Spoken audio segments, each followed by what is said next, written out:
HKM TV电话是当寂寞，不曾了解可是多。HKM TV电话说着的，找梦到了，嫁给了我。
nhớ rong ý chồng cứ tin nên cha cho phong cho dư thế cho jing sẽ được cho lên số tu rong xia giải to nên là cùng HKM TV với có program or chữ sinh lần do cho lên chỉ nhớ trong hôm Father's Day lu trâu li nó mỗi lò lu nô ở bé chống tù ở nô bé tù khen thế giờ lò lu nô ở chỉnh chỉnh cường gầu li ở giờ lò lu nô hả tiệt bé chỉ nè chỉnh chỉnh li chả nhớ trong bé lu neng giờ bé mua rong sai mà này nhớ bỏ li nó mua kênh lên tí neng nằm mà lợi giờ lo nhớ trong ít chế neng or lợi mua nhẹ thế mua chỉ tí xí lợi chỉ vậy tụi tí neng or yên ta cho vi riêng yên lu tên mình tụi mình nhỏ or lu neng or rong trong tên mình tụi mình nhỏ bỏ trong tên mình tụi mình nhỏ xấu mà cho mình nhỏ lo nhớ trong ít chế neng rồi li nó or lên chỉ yên present là yên nhon trong lợi solution hở mà lợi cụ chỉ chờ đã chín đầu lo từ thầu lợi trâu bao trâu đồ trâu mò trâu ghen trâu tới mình đã chỉ là lợi chỉ nhỏ trong đó là ba lợi là chờ lợi mà cho mình tụi mình nhỏ rồi nó cũng ở tàu luôn nên ở mua chơi sọ xía thêm mua linh chỉ ở tụ example trâu lợi xấu chỉ ta lên đó mua cái lên mình nhỏ mà lợi lo nhá trâu tê trên này ở linh chỉ giờ ít tụi tin này mua cũng mua mình giờ ít tụi nọ tụi chữ là giờ ít tụi này mua chiêm lúa nụ mà cho mình nhỏ lo nhá trâu trên này rồi nó mà linh chỉ này giờ ít nhiều khử rồi giờ mua chơi từ trong tàu hình mà tàu rồi cho mình tụi mình nhỏ nó là giờ chỉ tàu chạy cho cái lưu là cho cái ba lần được linh chỉ tàu lúa từ cho họ linh chỉ lúc xưa mua xí tàu sắn tàu tàu đua li xí tàu lúc cho lúc gì một ba cứ ba ti ba nên ba trả lô là giờ ba community lô là giờ một khứ nhẹ khứ chia một lão lúa lô là giờ muốn cho lúa ôn nọ ôn chữ một ba lúc tây lúc chờ tây giả rồi nó mà cho mình nhỏ nó lợi giờ lo được ít trên này và linh chỉ những ôn tàu giả rong là linh chỉ có presence những chuyện tuân du nhá cho là lúc cho lúc gì họ là lúc neng chỉ ta lên tới cũng mới cho mình nhỏ lo nhá cho tây trên này và linh chỉ mua để lo này giàu mua bé tuần nhẹ lên đó mà cho mình nhỏ lo nhá cho tây trên này rồi nó mà linh chỉ giờ này xã tiền này những ôn bỏ lên lúc bệnh sử này mua là những chuyện tuân du đó có tiền linh chỉ chỗ mua适合nên có bao số mong ý lý lên lịch tu sư giờ có mong ở bên lúc chơi gì có giờ phải có lúc sợ chỉ xóa rồi có tên mình tụi mình nhỏ mà họ nói những chỉnh xóa cái tuần rồi tên mình tụi mình nhỏ chỉ tàu dài cho cái lưu cho cái chơi cái ba lần để lên chỉ có chỉ nhỏ ý thế đầu lên tới cũng mua cái lên mi tụi mình nhỏ mà lấy lo nhá trâu tê trên này và lên chỉ giờ ít tu abusive father lấy husband nhá trâu lúc chơi lúc gì mà lên chỉ tu rồi lên nó mà giờ ít tu nếu chỉ lưu tới bên này mình nhỏ nếu khối nhỏ lại tàu lại lên chỉ và tới rồi nếu hay ít tu tin này và hậu yên hậu chua sĩ đây sĩ chờ là giờ ít tu này tự chế nhỏ bỏ ít tu này nhiều và cái plan cái gì chỉ là ta chơi vi riêng chỉ là lưu là chơi thế là cho nếu chế này nếu tới mình tụi mình nhỏ mà cho mình nhỏ lo nhá tới chế này rồi nó mà như vậy khó nhỏ cần gầu rồi lại tàu rồi lại chỉ bỏ cá vừa sai lợi chỉ với khó chờ cỡ chúng tôi cho vừa lạt hậu một ấy tôi tin rằng chỉ chia mà lấy tàu sai một trâu cho săn rồi sai một trâu lấy lên thì tôi giờ cho rong rồi giờ lấy sai rồi lấy chỉ thế chỉ mua ít khó cậu rồi lấy xấu mà thế chế nên cho nên nó mà cho mình tôi mình nhỏ nhưng tôi yuan tàu giả tí dạng gầu đầu lên tới bé họ sai rồi kênh chế nên mà lên chỉ cú tàu cho tê bồn này mình nhỏ chế tàu ta xin nên lợi mà cho family rồi rồi nó mà linh chỉ nhưng chỉ present nhá rồi lúc này vì này tàu chọn để tế chế để cho mình tụi mình nhỏ họ lấy chỉ mua linh chỉ lòn cho lúa hú mà trở lên nè họ vừa thấy câu chuyện là ya tận đây muốn nên cho sẵn rồi cho tụi mình nhỏ muốn mua linh chỉ chia là non tàu rồi tụi mình nhỏ nó dây chừng chỉ tàu chạy cho cái lúa có chỉ nhỏ rồi họ giờ chỉ chia thì我哋係應只有做錯個 case 的是嘛，到時候只要只我有樓呢，就這個路認證斷咗，睇認證mua cái nhà我做這個路的只轉咗，你要一零只我轉差了一零只我有樓的啲。頭年代俾佢話bỏ mua kênh cho mình nhỏ mà lại lo nhá tới trên này và nhiệt chỉ bỏ lên tròn để tế chế ta thì chỉ thầu lại chuyện nhiều lại chỉ muốn nhiệt chỉ muốn chỉ là lưu lại là cho lại là ba lại mà cho mình nhỏ lo nhá tới trên này rồi nó chỉ do nửa muốn trò nửa lo chỉ lo nhỏ trò nửa giờ chín giờ nhỏ trò lử lên lử tu nhỏ lo nhỏ trò là chế nên giờ nửa một tàu rồi chế nên và nhưng luôn nửa ba nửa sau nửa chế cho mình nhỏ nói nhưng bỏ lên mua phần lo tàu là mua ít cho mình nhỏ chỉ chia ít cho mình nhỏ chân ha ít cho mình nhỏ và tàu luôn nên dùng sự tế sự chờ để chỉ cho chỗ lên để cho mình nhỏ nó ít cho lấy muốn cho lấy tụi nhỏ và chỉ lấy nhiệt thế lấy gì là chỉ lấy những tụi nhỏ cho cái lú lấy những chỉ mua lên gì lỗi tụi cậu cho lấy sầu mà ít trồng phong dư trồng cứ trồng ti thế trồng dây sẽ được số lượng số tụi bé mua sai mà bây giờ bỏ hạt tiền cho cái với lên gì mà chỉ dùng gì kia cho ý lên từ từ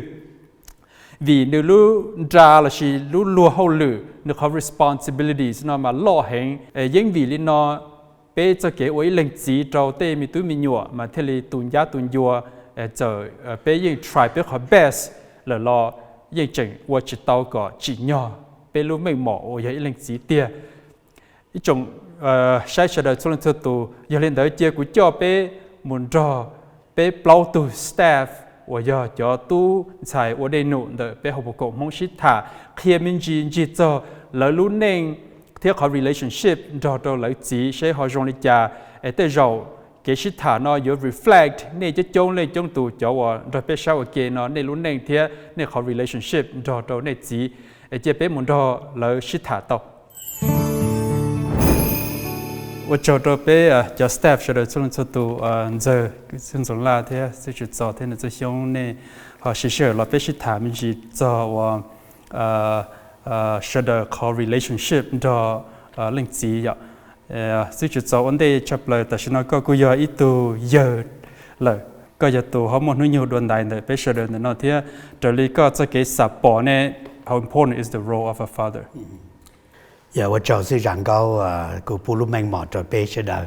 lò sĩ thạt thì họ lò khi cảnh giả có bé họ bỏ cho linh chỉ cho họ lưu lý nó chỉ giờ Father's Day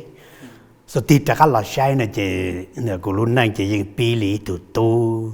chỉ họ một linh chỉ lấy tụ chỉ chế chỉ họ linh chỉ chỉ dùng nó chỉ họ tàu linh giờ chỉ thầu của tí tất cả lò sai này chỉ của mà lý thì là bỏ thì thầu lúc xưa sai each station the luôn nang nó mà đi thì là bỏ tàu hay thì trước sáng của tôiอยู่ต่อเตาlìอยู่อย่างlãnh chỉ thếอยู่họอย่างgiàu thếอยู่ต่อเตาlìอยู่tụ tu thế nó chỉ của thì là bỏ tàu hay thì mà tận tàu nhà tất nhiên mà ở bây giờ stand out cho của luôn nang của thì là bỏ trước sáng của các sai đi của chỉ của sai đi của nhà lãnh chỉ cho của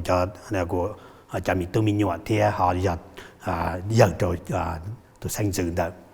mà cô thì là bỏ tao thì ý họ stand out role và ý lãnh chỉ và mà giờ này giờ ý to teacher rồi họ thì thầu lúc xưaอยู่ตีเกลอนะมาอยู่ยิ่งý tụi mình nhỏ là chỉ lý giải nàyยิ่งตุนยาตุนยัวเจอยู่chỉยิ่งยาตุเคลียอยู่ว่าตัวอยู่เป้าchỉให้จะเกี่ยนมอซื้อนาตีชอซื้อส่วนเนี้ยซื้อส่วนยาเนาะเจว่าตัวกูตีละปอตอนนั้นเราเรียนตัวเนี่ยเจอียากูตีละปอเนี่ยเจกูใช้นะฮะมันตอนรู้เสียอยู่ยังเชียร์ด็อกเตอร์นะแต่สิอยู่อย่างอีหลังจีเลยเจจะก็เป้าจีเป้าเราก็ยังอยู่ตัวว่าด็อกเตอร์อย่าลีอยู่แต่มีหยกกูต้องหล่ออยู่ตัวมันเทียชั่วจะว่า play doctor ตัวเจว่าจะอยู่จีริเป้าเดียวกูจีอย่างอีตัว really play ของ big role เดี๋ยวตัวกูรู้นั่งเจตัวรู้เสียมัวมอนอติชั่วจีจงนองจีจงเจก็กูจีมองเกาตาเจนี่จงเลยเทียแล้วเจbeing into that นะเจนี่ยิ่งใหญ่ into doctor ลินเดอร์หาเราลินเดอร์กูตีละใช้ปอนะเจยาเท่าเป้ว่าเรื่องจีเลยมา somehow เป้มันจีจงเลย into lawyer เทียก็จะมีตู้มีหน่วยยมงตาลุเชียหรือตัวเชียเพย์ตัวเราสินตาลุเชียมีตู้มีหน่วยมุดโจกันยาจะจงนะเจเรื่องจีจะอยู่ตัวตัว defense ว่า lawyer เรียกป้าว่าตัวจะมีหน่วยดีนั่นเอาอย่างจะตีละใช้จะกูตีแต่ก็ละใช้กูรู้นั่งจะกูจียัง play a loyal part in my life ที่แสงเท่าลูเชียอยู่เตียรัวลูเชียโดยจะอยู่ที่เป้าเจ๋งฟ้าจะอยู่ว่ากันยาอยู่ว่าเก๋แต่ที่เท่าลูเชียอยู่ที่ตัวจะอยู่ที่ป้าจะว่าตัวอยู่ดีแต่อย่างนี้ดังน่าจะคำตัวอย่างอีเขาว่ากูตีละปอกว่าเรื่องจีเจ๋งแต่ที่อีเขาเจ๋งเห็นตัวเรื่องจีรู้นั่งมาตีละใช้นะเจนี่ยังอยากตัว protector chỉ hay mua nhiều phần nhiều là xí bèn, rồi chảมีหยวlà xí bèn จะยังก็จีว่าได้จีละสิเป็นก้อนดอกก็จะเนี่ยตู้เลยใช้เลยหื้อจะว่าตัวเลยใช้เต่าเราจะออเปียนี่น้อยออเปียว่ากูทีละปอยเดียวกูรุ่นแน่กูจีรุ่นแน่ที่กูเต่าเพลย์เขาออเปียโรงเราจะหลับป้าดูอยู่แต่กูได้กินแต่ Since long ago, what was your relationship with Katsi? As có lọt là mùa này họ mua tây giả có cỡ tàu lịch tây thì cái có mua cái shit trong đó Katsi này hay dùng lịch. Yeah, tây chỉ nhà một nhà experience, qhua experience mà trong này nó ever since cú lu thì cú chỉ yên chỉ du bên nhau hình này à, cú chỉ mua bên tụi nà hay để trong này nếu chỉ du bên nhau ha chỉ thằng này họ ta cá nó cũng cho cú nà là cái trong này chỉ yên chỉ ít phèn được bên lúc này my father was never really a part of my life and like I said everybody's different but you know I choose to remember the good thing that my father did or has done.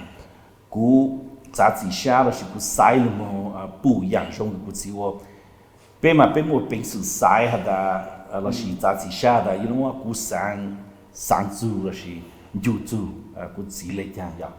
I could definitely think negatively about my father, but the reality is I am my father's son. Cú yên mua quy mô của chỉ phải nhau của lệ maybe in my mannerism the của cái hà lưu vào the way cái của lơ vào của lu cái năng chú nó của yên mỗi phải là của chỉ lệ cái của chỉ chơi chỉ mua phải được của lu nên là của yên nhau lệ ha so my father is a part of me you know the way I speak the way I look that's a result of who my father is and so my experiences lúc là của này chỉ more faint I choose to remember the positive things that my father left.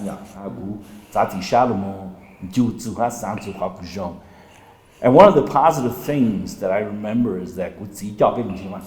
now I don't know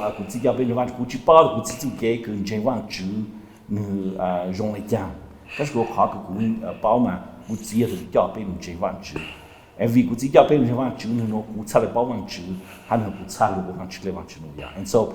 my father the positive things one of the positive things I remember or I choose to remember is that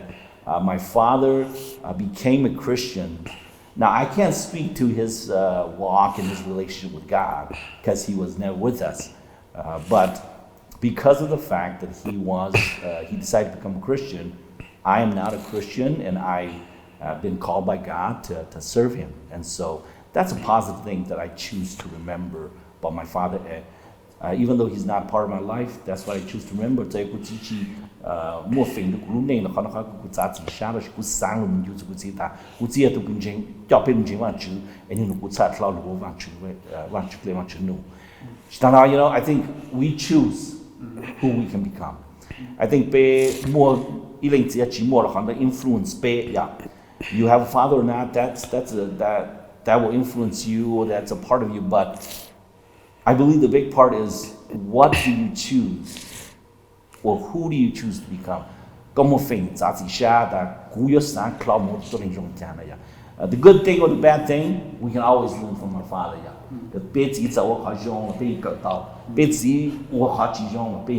So I think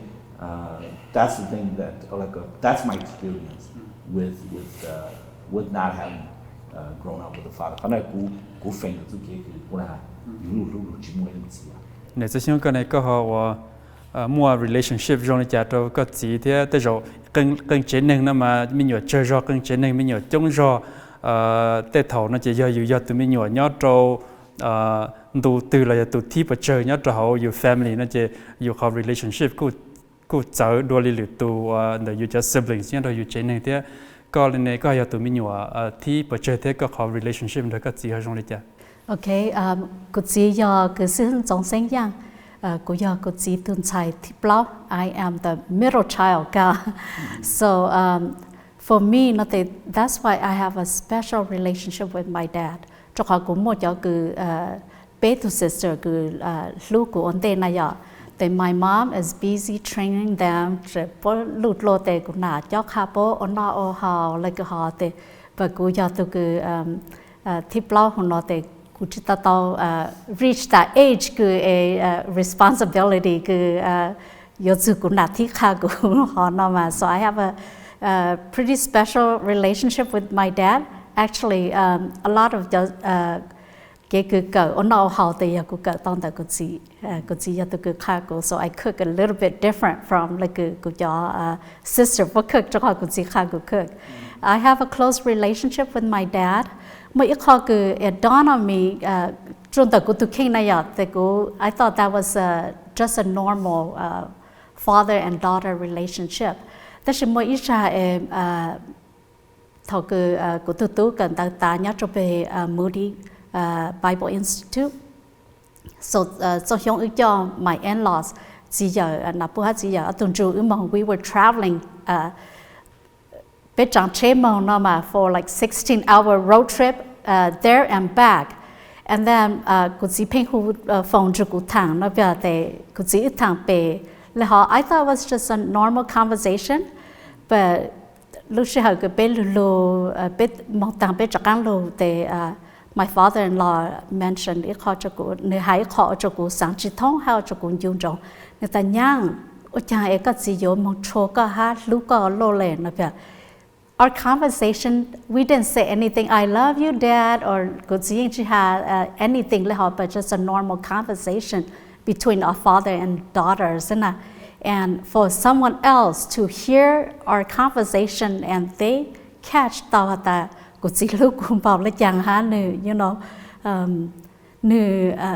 deeply care to so that is pretty special. Yeah, what John is saying, giờ cái này bé cho nên tụi tôi mua nhiều personal experience with our father. Connect, what was your experience with your father? Yeah, my relationship with my father, my dad was always a stern dad. You know, he was in the military, in the army, 13 years old. So, I became the States and became a believer.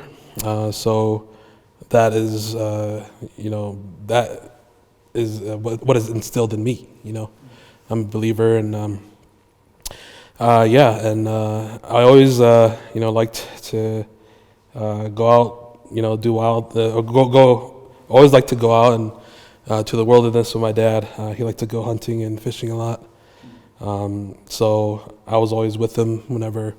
I had the chance to. So, I had a great relationship with my dad. He passed away when I was 15 years old. So I didn't get to have the fullest relationship I could with him. But with the memories that I have, I cherish it forever. Sự chỉ cho cái tụ tới rồi bỏ đầu phổ nên đôi bé sợ đời xuống số tụ bé nhỏ nhắn tụ quốc gia tiểu mà cái ấy linh chỉ mà nữ cháu theo dõi giờ tàu thơ rồi cho cái mù liệu tê mù tuần nô mù thia rong thia mỏ là trâu yêu trên hình thia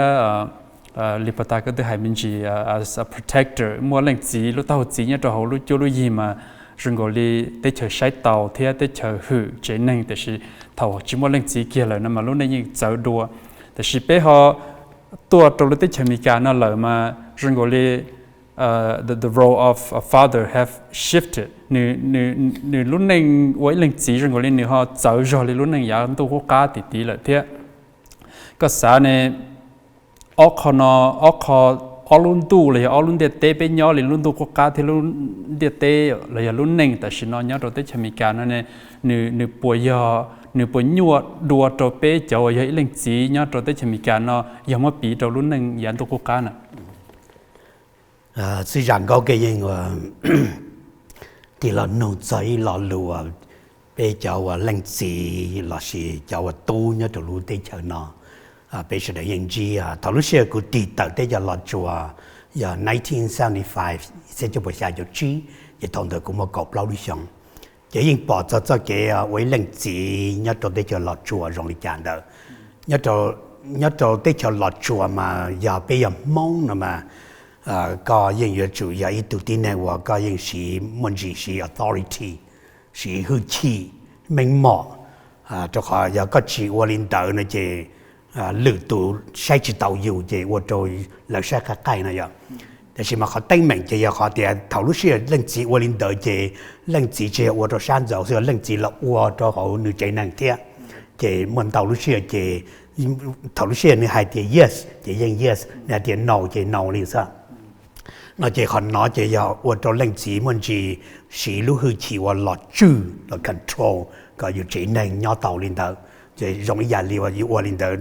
個操作不中度但是頭路是拉到做對象拿了nó chỉ lúc mình mò cho cái đời chỉ yên shift cho tôi chỉ tôi cho tới cho nó tôi chỉ tàu linh tờ rồi họ tôi linh tờ tới rồi mình nhọ chỉ trong xe mình nhọ mua dù hủ tầm luôn vấn đề là tàu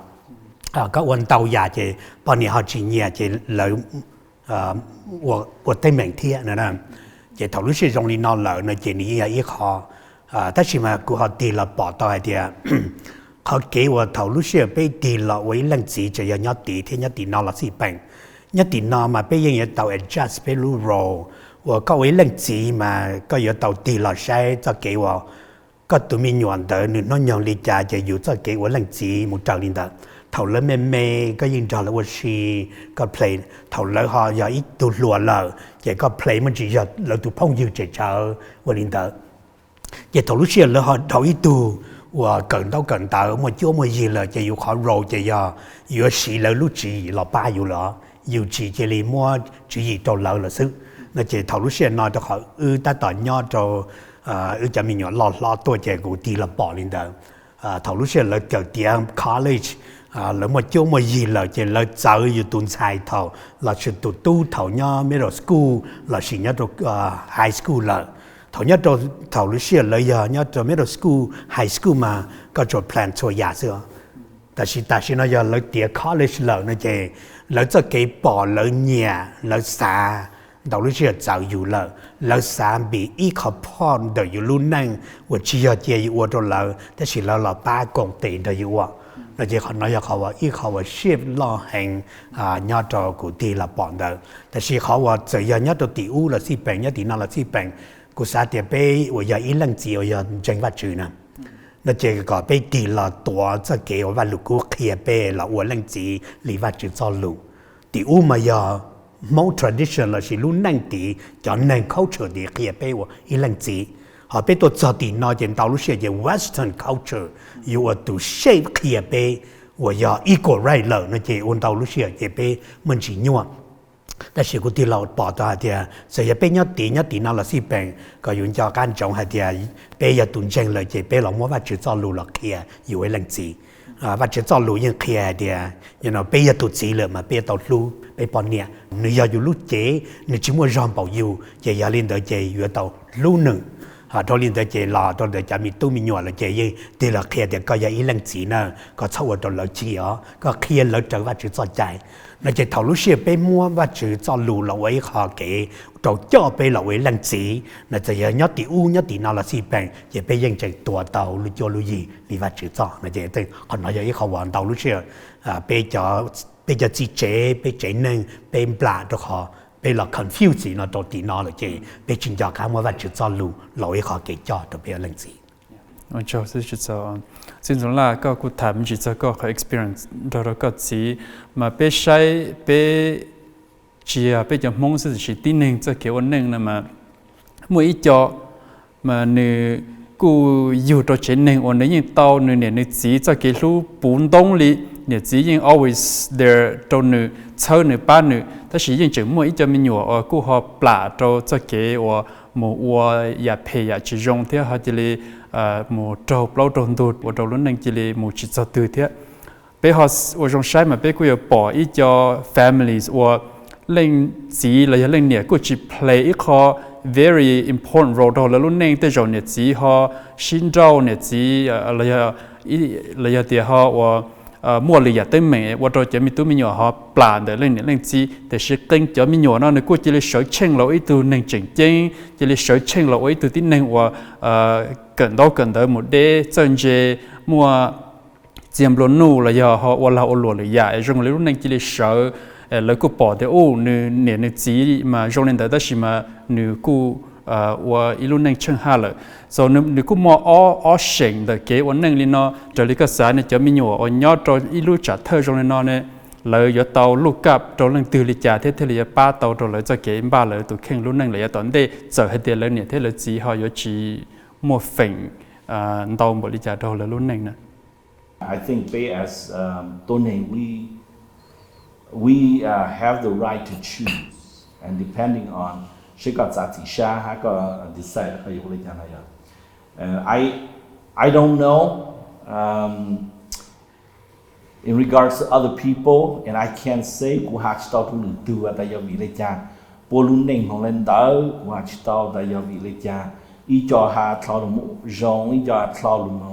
我就多年个只用为哪下子班哪子几班了是哪子车可能嘛古要下知道古 realize 了的 again 的古路内嘛这有么浪去了有不还包的古包的古有好的古要自咋子下么我浪去还古三个古 cloud 我都能用讲那样古那的古路内嘛来好事 and again even though cụ bù khai giảng cứ giờ cụ chỉ một gì hát chỉ trên được bê cụ bù khai giảng cứ chỉ ô chỉ dùng là cụ bù ta giảng đó giảng cụ chỉ sáng yếu cụ chỉ sáng yếu khai giảng cứ dùng cụ là bắt đầu qua cụ bù cụ chỉ ô là bắt đầu qua khai này khai cứ dùng and therefore you tao hiểu hay you tao hiểu này so again that's a hard question ha chính là ta đây cụ ô sư phụ về yên bùi giờ tôi này hắn nạt gì yên chỉ vấn đề chụp bố lại đó là cái hà bố thâu giờ tôi này cứ chỉ ra cụ tôi bùi giờ nhiều lúa nhau hồ chọn tôi trên cái một sai nạt gì mà lúa nạt gì sâu bang ở chỗ nhà tại sao lúa hà hạt thâu mà lúa này chỉ trong hai này vậy thì you bao one or the other là giờ giờ lấy cho nó cụ ở qua I believe bé chuột sa đồ mang chữ trên là thâu cái bé lúa này sẽ mong lấy chàng và bé chuột sa là mang chữ từ một bé sự ban đầu cụ ha cụ một bé chữ有杂志下要 choose 考个用考要古年考那考有帮备路内个考么一头多内个是我路内个老的个去下我路内个用。也这些个也晒着哩个老个包个字我Vajtswv tới đây tiền nụ rồi cái gì vậy từ sư phụ thế hay vậy từ từ cha sử rồi bộ công mong vậy đâu lo cái bao cái gì cho cái Vajtswv tới đây tiền nụ đau chân đau giả lên đó nàyก็จอกันเล่นนะมาอยู่ใช้อยู่จีอยู่เนี่ยอยู่จีมาอยู่มั่วขาเกเชอร์เดียวแล้วว่าตอนรุ่นนึงหมู่ตัวอีถึงว่าชออยู่จบไปจวนแล้วเมื่ออีจอนะมาเจอเนี่ยจีว่ารุ่นนึงเขาจีจอจีตื่นแล้วเต็มตัวมีอยู่กูเขามาเจอกับว่าตอนรุ่นนึงมื่ออีก็จั่วได้จอเล่นเนี่ยเล่นจีเท่ก็สาจอนแต่ก็จีเกเขา relationship đó có thế họ có bỏ cái gì này có sao thì cái gì chỉnh chỉnh để trả được cái lúc này. My dad plays a big role, number one role nhau trong cái lúc này, actually, and cô appreciate cô chỉ hành cho họ nên chỉ expect cô to cô yêu chủ tao, or cô trong luôn nữa, or là gì, you know, you to reach certain level. He accept me for who I am. Cô mua bệnh sự ở tàu là chẳng cứ họ là nữa, you know, những rong xa là cứ cô mua bệnh sự cứ ở tàu họ. One thing cứ bố cô chỉ cứ nữ influence tàu cô nên là vậy. And just being a father, you know, chú kế cứ nữ more respect cho tao này nè. And chị ha, you know, chị ha cho group of people trong lịch chẳng đâu mà. There's a very special group of people that I want to share cho mấy cái that special hình cho của chị luôn nên là giờ cho elderly people giờ tôi nên cái con là lão nè. And ever since growing up luôn tại của những bộ của chị một số cái respect trong group of people nó hình ha bố cho bố group of people nó của chị lúc bố hình for you know growing up luôn bộ của chị nhân mong họ từ lâu mà như vậy yếu ý dạng không luôn cho bé cho cái giờ mình nhiều vậy and at the same time chỉ cho bé sẽ họ như yếu cho cái còn là lâu cái nhỏ trong tử you trên your neighbor họ này à tên như yếu tao như chỉ như yếu tao luôn tên như mỗi chỗ bây giờ mình nhổ có bây giờ một chỗ từ cái cho nó một chỗ từ bung nó cái cho nó một chỗ từ giờ nó you know chỗ bố as a gift chỗ bố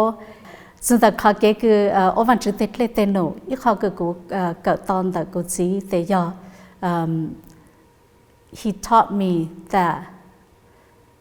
ยอด头ตัวเองก็มองจะชอบ stage นะก็มองเฟงก็ยอมมองหาลูกแล้วสิยอมมองข้อขาดแล้วสิมองย่อขาเสาเจงฟังเห็นยอด头ก็ขาก็หายจอต้นหนึ่งช้าป้อมโปเตแล้วสิโปคือจุกเจอหอยเจงฟัง don't say anything คือก็จะต้องฟัง you have not thought about it yet likely you're gonna make mistake so don't say anything that คือก็จะต้องฟังคือ your heart so that is something คือกูจีthat I learned from my dad as คืออย่าโอ้อีตัวsư phụเขาอีตัวthay cho yeah 我做你之前giờ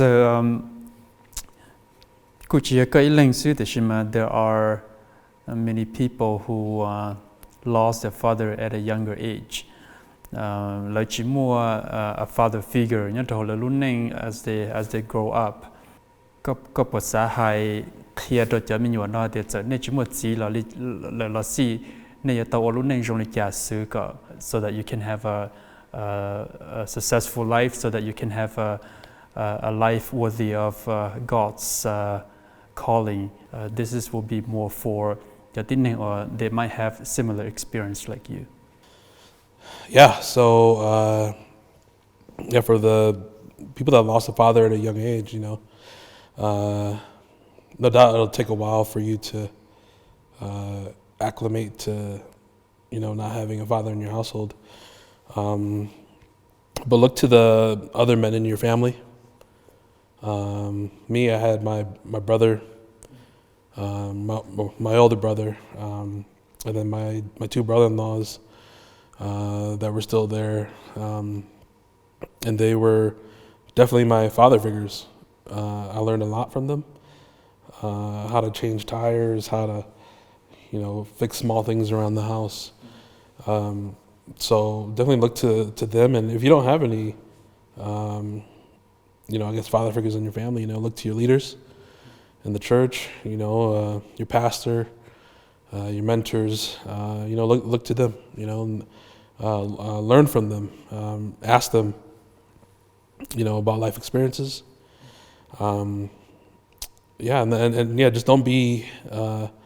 Just don't close yourself off to the community. I know it's tough and it's easy to just close yourself off after a tragedy, but really open yourself up, and people are willing to help you. People are willing to teach you. So learn from the men in your family, and then learn from the men in your community. I would definitely say for those who have lost a father at a young age. Thank you, Joe. Yeah, so just but I go go high me I let that she your hai cho ý ya và con yo cho cha trong đời cái gì ya đó chứ. Rồi cái gì về bảo tiền nhiều quan trọng cái gì nhiều quan trọng về nhà cho lúc sống ta là lúc cầu lì. Nên là tiếng thầu lúc xưaอยู่chừng giờ màอยู่xã địa choอยู่gì bộ mà cái hậu đó chứ. Thầu lúc xưa về chừng mua lăng gì mà trong lì người cụ chỉ luật từ. Ta chỉ thầu lúc xưa bé chỉ mua lăng chỉ lợ, chỉ mà dù mà đi chắc là lọ bỏ cho lăng chỉ mà nữ mua cá hồng bò đi cha. And think one thing that stand out nhất là của luôn năng, và giờ chỉ mua của chỉ là chỉ tới rồi của will not be the leader, the husband, the father, li của mua nó. Thầu của lo ý giả và của chỉ tao về của chỉ push của hàng mà giờ. Cô chỉ push cô cơ sẽ cần do everything có cần thầu sự, nothing else. Giờ lý thì cô chỉ mà giờ ít tuổi nữa chờ cần đâu hành,但是bây giờ chỉ bố cầu chỉ dùng nó chỉ cô chỉ mua cô chỉ có dream, cho cô ở đây mình tu có một cần đâu bù được cô. so cũng những chuyện cho cả thầu mềm mềm những chỉ những push hành những chuyện cần đâu chỉ ô cho thầu cơ chỉ mua phèn lọ cơ thì doctor degree chỉ cũng mà lấy tí cho khá là xa cho thì mẹ我第一种sai呢，估计只要 push 过更到，但是嘛估计的第二要三个过保到给政治的 wisdom 的造，就哈头路些地老那嘛有去保有เป็นสาวแต่ว่าจะ老有么我们很棒的，结果嘛地的哈老sai那就估计 do everything 只要老更到时，但是要老个过头里头的那个 more wisdom。thầu có mua wisdom là mà có thể là yếu tố tàu luôn năng có thể của tàu nọ chỉ có mà lý là sai của chị luôn năng mà của chị những cái ít tụ nhon trò ít tiền đi nền mong và nhon trò cho kế và ý giả lý tự chia lô hậu đê hậu chợ lô của dân lô thả luôn có yuan nhẹ dòng但是của chị những ít tụ chị của chọn đời của chị những tỷ là sai chọn kế thì kế cho tin nên hậu gia dân là luôn năng chỉ chia chỉ có chỉ hậu cho tin nên tự chia là luôn năng chỉ muốn chỉ có chỉ cho tiền được chơi chỉ thầu lúc xưa của tiền lo mà của chỉ make sure có của cho ổn định等tu sa tu nhẹ hậu đê hậu chợ ổn đầu ổn đi cho nó mà của chỉ thầu lúc xưa yêu cái mà nhưng mà chứ là trong tàu chứ thầu lúc xưa của mà đi tiền là sai nó chỉ của mà đi bỏ theo wow của chỉ vậy từ chỉ tàu cần tàu đó chỉ mỗi lu nữa cho cái ntej mà ntej thầu lúc xưa một trái từ tin này từ yêu lý cha đọc lòng đủ là yêu cha thiên nhiên của chỉ bảo hai điều lý cha họ thầu lúc xưa họ cho ít cho tin này và thầu lúc xưa họ một trái từ cái là yêu lý cha là chỉ của tiền là sai của lúc này chỉ của mà đi là tiền là tao thì one of the thing của chỉ push của hard hand giờ của chỉ bảo thì giờ của một cần đâu nó chỉ ô tô của bỏ đấy đôi của chỉ bỏ so that is something that I always appreciate của chỉ thì tao lúc xưa là choแต่สิ่งนั้นมาcủa mà là bỏ tao hay thì của chỉ push của hành động nên tao rồi họ của chỉ sao của giờ thì taoจะ给政治或là nhau trong lúc ăn tụ nóแต่ฉันก็กูยออีเรื่องจีเราก็จะมีอยู่ที่growing up ชิมว่าเรื่องจีที่แต่ฉันอยู่ให้เรื่องจีเราอยู่จะมีตัวมีอยู่แล้วเนี่ยก็เขาบอกแต่คนนั้นจังเจ้งเลยจ้าที่ถออยู่ตัวเข่งยอเรื่องจีเกียร์ที่น่ะอยู่เกเชอร์เซ็งเกอยู่3 บาท3 เช้าอยู่ที่มีตัวมีอยู่เราเลยรุ่นนั้นตอนเด่น Well, as a father, nó chỉ thọ cái cú mua mi tu mi nó chỉ I love kids. So I love to play with my kids. As a matter of fact, we had a lot of fun as they began to grow older. The thing is, my kids are girls. Yeah, so it's a little bit harder to kind of relate to them. And as a father, I think we all have expectation of your kids. Yeah. And so sometimes the kids inside the man with she's not proud of us. We love our kids. We're proud of our kids. It's just that as father, you have hopes and dreams. You have high expectation to your kids. You put that your kids more and you want them to be able to reach their potential. And so, you try to encourage people to actually achieve their full potential. And so I think it is important. But again, sometimes as parents, sometimes you need to choose the right path as well. Yeah. And I think even as fathers, we can give them all the tools. Bảo là bên bang tạo đó là có tụi mình đó nhớ chủ mua họ tụi cái giá trị xa đó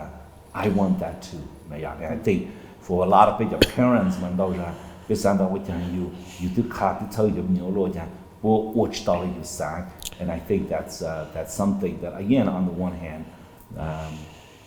your kids need to choose. On the other hand, nó là bây giờ nãy giờ gì nó là don't feel too guilty. Cho họ yêu ở đây cái yêu tạo sự you ban tao you tell tao còn đợi thì hopefully còn you ban po. Thank you. Nếu như chúng có hay grow up với family hoặc họ trở ra lên lịch tụ thế, có nhiều thế có gì người bố linh ổn định nhau ok là cho cô trò tại sao nó thế cũng chẳng thì nên cho siblings là ý à grow up mà tới rồi có nhiều thế có gì người yên always be there cho nên sẽ đợi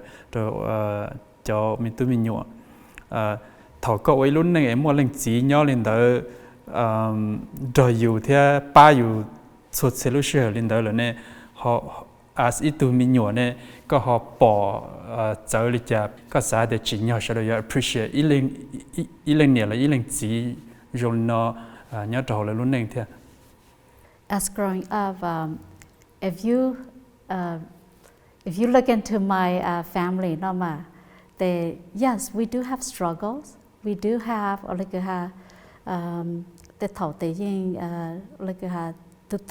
but most of the time you will see love. You will see happiness in our home. You know,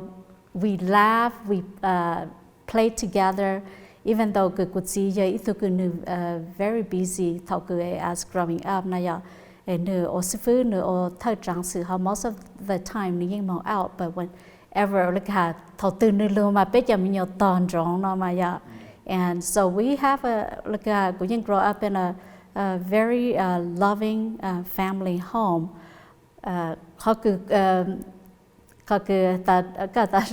Everything provided for us. Yes, that is true. Everything you know, I never think that my dad is poor, okay? You know, sáng not lunch you could see paycheck lo mà yo căng trong play cho bé no mà short like mà no lo chế trong sắc and whatever you need, like, you know, he doesn't have, but he sacrificed everything for the family. But one thing, as you know, big family, họ cũng là hát của chị ở từ raise bé lưu do a serving family na.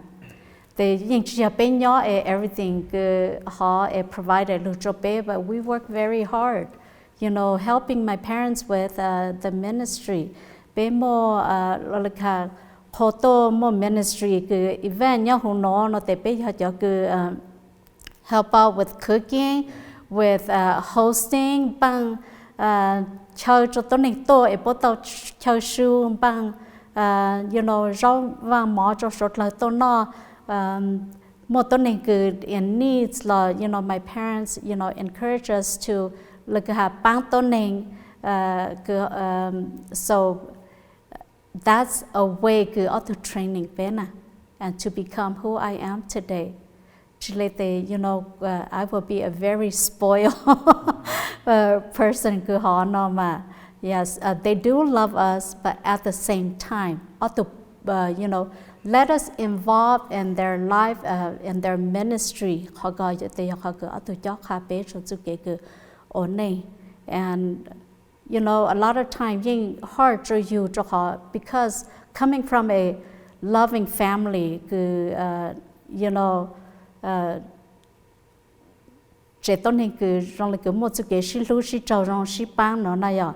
when I am out on my own, you have to struggle with life, even just dealing with people. And when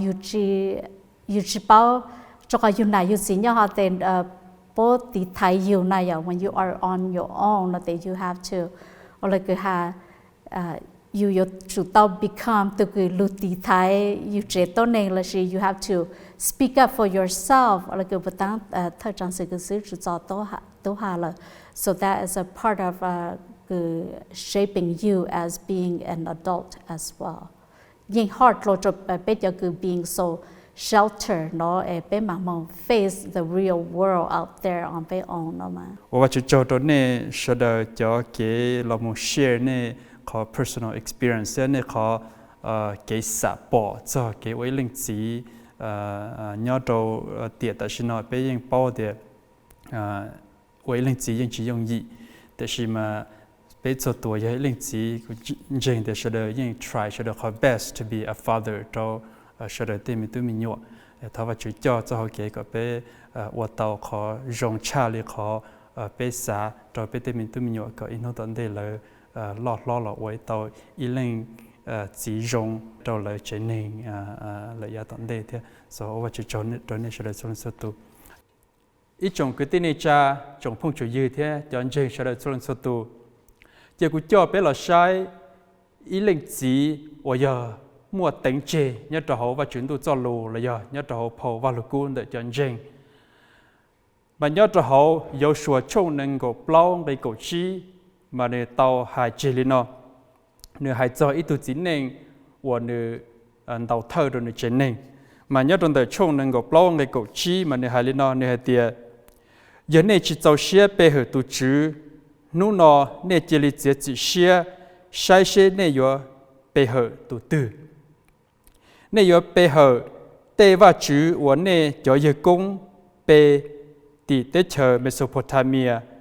lo si tê và chữ của cho Amole bê hở hậu lúc tê chờ của nè nho tại xin nó giờ yo nè yo bê hở tu tư lo si cụ thể cụ chế nên bé yo bé hở tu chữ tí lên xứ mà mua plau giả của cụ cho bé say nhớ trò nó thật khó nằm mà yo yếu sủa ni yo tu chỉ chế và mua cho cái chế chỉ xe tờ khởi là chỉ là mi cái tiền courage ni chỉ to lên từ chế chỉ xe rồi ni chế nên ni hai tiền giờ nên sẽ đời nè nên lên từ yo bé hở tu chữ từ là gì để chỉ cụ thể cụ chế nên bé mà bây giờ bây giờ tu và chữ, và giờ tu chỉ luôn điệt tê. Khó kế và tàu tê giả rồi nó mà giờ chủ yếu có giờ tu chỉ chế là ý linh chỉ và mua cho cái chỉ xe tàu khởi, có một cái courage là một decide cho cái chế này hay tiệt bây mà bây giờ và nó, cho trong tu chỉ này bây chỉ mua cho cái tàu thơ này bây chỉ mua cho cái chỉ xe tàu khởi lên nó rồi bây chế này, thọ bên chỉ chỉ nó nhớ rồi bây luôn này là bây giờ cho bây chế nên rồi ít cho họ kể từ sẽ là bây chỉ bỏ cái giờ chỉ sẽ bây bây giờ mù depend on lựa tụi tin nên khó thì mà bây giờ bỏ thì tụi chỉ chế và yêu xuân的nó那么你地台你chế nên你 protect 你chế nên khó你ua lên nó那么vì你bảo thì mua cho và chữ chúa mua cho kiến trình chúa khó nữ ô lên nó do nữ tí thái lời gọi là chóp là mùn trình tìm lọ mùn trình lì dạ và chữ ô giờ tê và chữ chúa đầu lên đó bây giờ bỏ hạt tiền tụ chỉ chế yêu xuân được nó mà nếu mua cho cái đầu thơ rồi nữ chế nên nữ ly nữ chế nên khó cái chế chỉ xe ô lên nó mà do nữ chế chỉ xe thiết nữ yếu cho nữ chế nên ua giả và nữ chế chỉ xe đến đó mà cái bé yếu lý bé chế nên mà do bé chế chỉ xe rồi giả từ mà bé cho lợi đầu thơ lo ua giả đến đó khó nữ ua lên nó do vì lý cha khó nữ ua lên nó do vì nữ lưu nữ chế nên và do khó tiếp lâu và bé sai hay thì love nữ lưu nữ chế nên mà nữ thiết lý chủ tàu chế chỉ xe đã chi và giờ giả do nữ bỏ thì do lỡ mà nữ chế chỉ xe mình bị lo chế chỉ xe thì tiệt rồi dạng đó khó nữ lưu nữ chế nên là mà giờ lưu lần đó cho kéo nữ uất xua giả nó là tí thái lỡ có số mỗi giả đã chỉ là chùa lỡ lưu cho cái xã số mỗi giả đã chỉ là chùa lỡ cho cái trình số mỗi giả đã chỉ cho lỡ một bề hở tây giả và chỉ chính mà khó nữ uất xua giả nó因vì do nữ lưu lớn ta mà tu chỉ chế yêu sửa biết sai được nó mà bây giờ cỡ tàu bao giờ li hay nữa nếu mua họ courage nếu mua cho cái và là một tí thái này chế tin nên nếu mua cho cái là một đầu thơ đồ này chế tin nên thì nếu là một lưu này chế tin nên anh thấy là chua giả li nó bù đồ lợi cho cái bé giờ là ý lên chỉ mà chỉ có ý giả và dùng gì nếu giờ ít thế để tiền nụ nhiều cường cầu, bé giờ yo sử dụng bảo lý trả là đầu rồi bé chẳng bỏ hay để bé tuân chùa, giờ bé tôi chỉ sử dụng bé tôi chỉ cú xe rồi cho cái ấy lên chỉ thì mà bé hay giờ yo bông cá rồi để hậu lử, 我要一零几呢，要被教我要零几，接vào chuyển度cho luôn nó chơi có thể chơi của bé cho có responsibilities 我被mua我被要主导我là một ba rồi bé chuyển nền thế là một cho bé tìm mình tụi mình nhọ thôi lên tới bé cho giờ mình tụi mình nhọ giờ có mỗi linh chỉ và lú có giờ có mấy linh chỉ và always be there for you có mấy linh chỉ và chơi có ba có thầu có trâu lâu tròn tu chơi có thầu có một cận tới là có và có lú nền ấy có chỉ nhon tới chơi có cho có đầu thơ lo đầu chuột xe chạy dạo hụt xí với tổ cấu rong rồi có tàu xầu có chỉ liệu và chủ trâu hay để có mấy linh chỉ rong lên tới giờ có mấy linh chỉ và nếu như tuần gia tuần chùa và giả từ là rong gọi là chỉ ba có chỉ chơi có chỉ nhon tới đâu có là có số tu xe có mất xã hay để chế có chỉ liền tu linh chỉ đến đó nếu tôi chỉ mỗi linh chỉ rong cho nữ lu nữ chơi nữ đi dạng gầu chỉ mỗi tu chỉ là giờ nữ chỉ tôi chỉ mỗi tu cấu rong trâu nữ nữ thế chỉ bao là mỗi linh chỉ rong trâu có mấy种cái tin này cha cho phong dư thế chọn chừng số lần số tu và thế chia sẻ để giả bé tàu là sĩ cho sai ok khó ở đây tàu là một nó bé cho staff thả cho là khó relationship đó là chỉ là lúc này và mỗi linh chỉ thế họ chỉ mỗi linh chỉ họ dùng để trả tháo vào chuyển đổi phòng công hồng dùng đồ này số lần số tu bé cho giờ linh chỉ là ý ạ tháo vào chuyển đổi phòng công hồng dùng đồ này còn này ว่า ต่อ linh chỉ dùng đồ này tên mình tụi mình nhọ ว่า cho này thì là cùng bé thế là sai bé HKM TV nhất trong nó tháo vào chuyển đổi phòng công hồng dùng đồ này số tu bé mà xin chỉ đồ. My father has always been super supportive of me. Through anything I do with school, with church, he always makes sure that I do my best, and he's always there cheering me on with what I do. He also shows me an abundant amount of love. He makes breakfast for me every morning before school, and he also packs my lunches. I try my best to be obedient, and I think that's also what other people should do, because they pour out their love for you, and showing obedience shows that you love them as well. I feel like without fathers,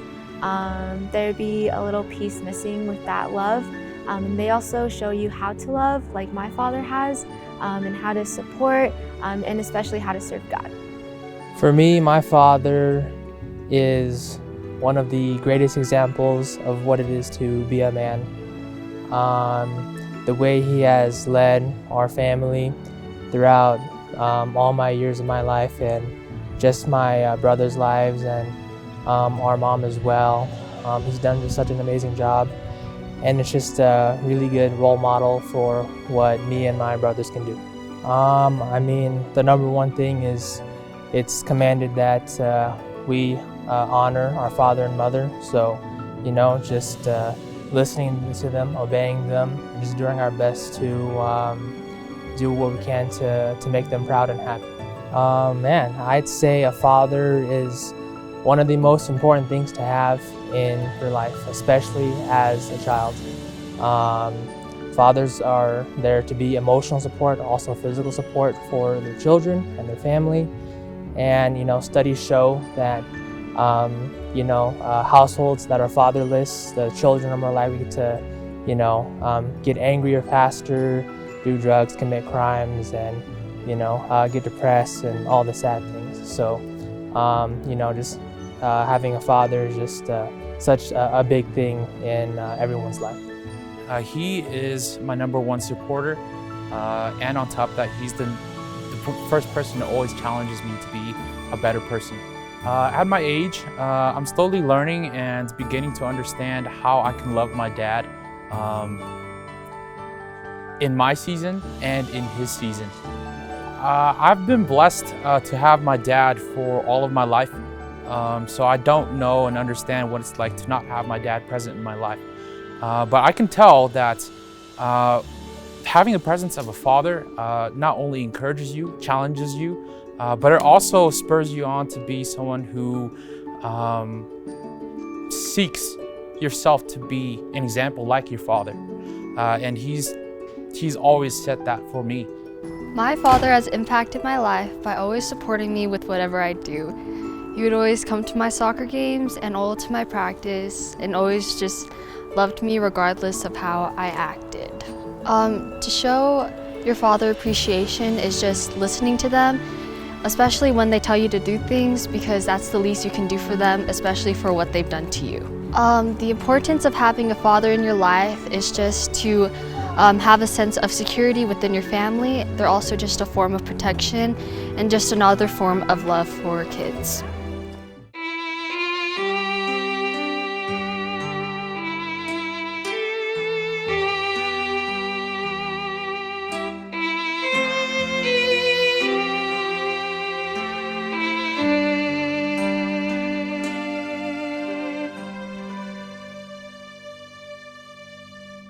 Cú chia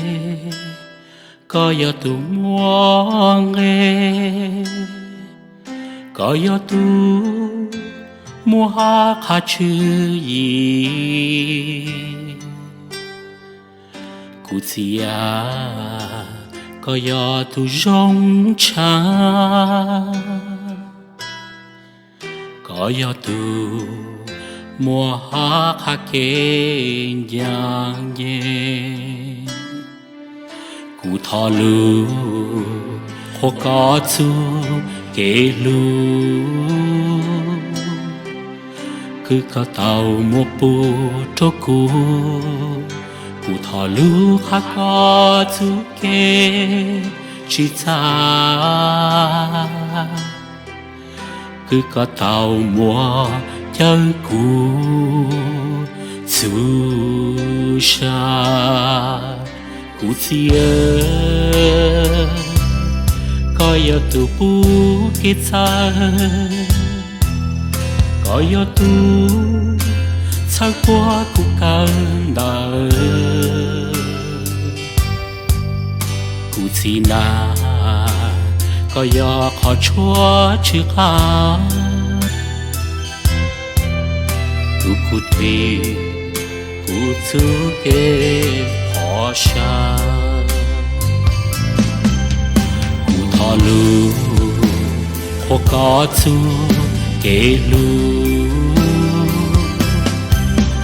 cứ có tàu mua bù trô cú cú thọ lưu khá có chú kê chỉ cha cứ có tàu mua chân cũ chú sa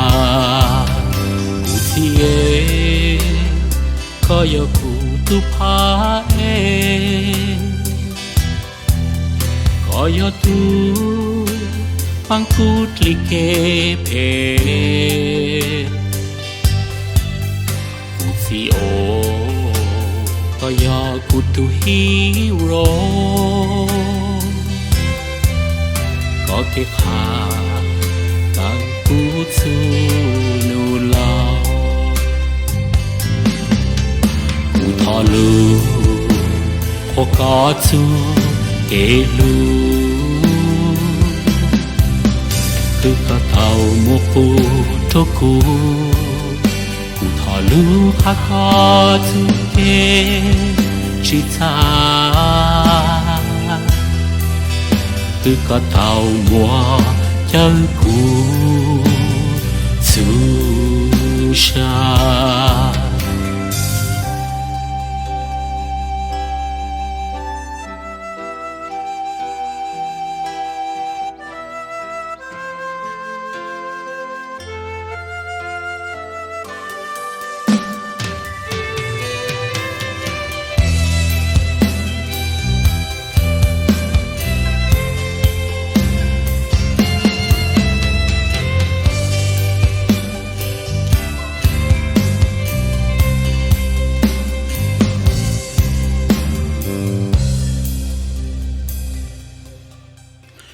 chia có yo tu muang có yo tu mua ha kha chư yi cú chia có gió tu rong cha có gió tu mùa hạ khắc kê giang ye cụ thọ lu khô có tu kê lu cứ có tàu một bù trô cù cụ thọ lu khắc có tu kê chỉ ta cứ có tàu mùa chân cũ su sa họ lu khắc có tu kê chỉ ta cứ có tàu mùa chân cũ su sa cứ có tàu mùa chân cũ su sa.